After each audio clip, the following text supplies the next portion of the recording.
Dat ze er 50 ballen voor betalen. Ja. En dat terwijl ze het echte werk gewoon thuis hebben zitten. Maar dat is het. Echte mannen die alles laten zien. Kassa! Hey. Nee, wacht.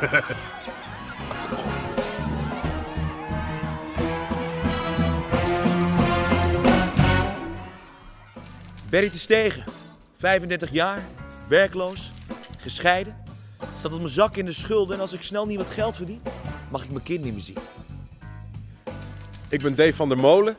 Ik heb net de vriezer ontdooid en de huiskamer gestofzuigd. Hi, ik ben Martin. Een gigantische loser die nog steeds thuis woont. Bij zijn moeder. Harold Steenstra, doctorandus. En werkeloos. Mijn vrouw die weet van niks. Dat wordt de dood. Ach, wie lieg ik nou voor? Dat wordt mijn eigen dood. Ze noemen me Hengst. Wat wil je weten? Ik zit zonder werk. Ik werkte eerst bij de McDonald's, maar ze vonden me niet vrolijk genoeg. Ik maakte de klanten bang.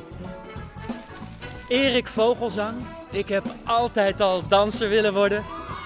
Maar ik kan niet dansen. Dames en heren, ze zijn niet goed, ze zijn niet jong, ze zijn niet mooi. Maar ze staan er voor 1 keer en ze gaan voor niks meer dan de Full Monty!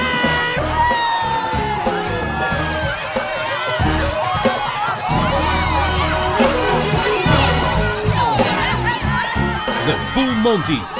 Vanaf januari 2018 in de theaters. Meer informatie en kaarten via dondelgavencornelissen.nl.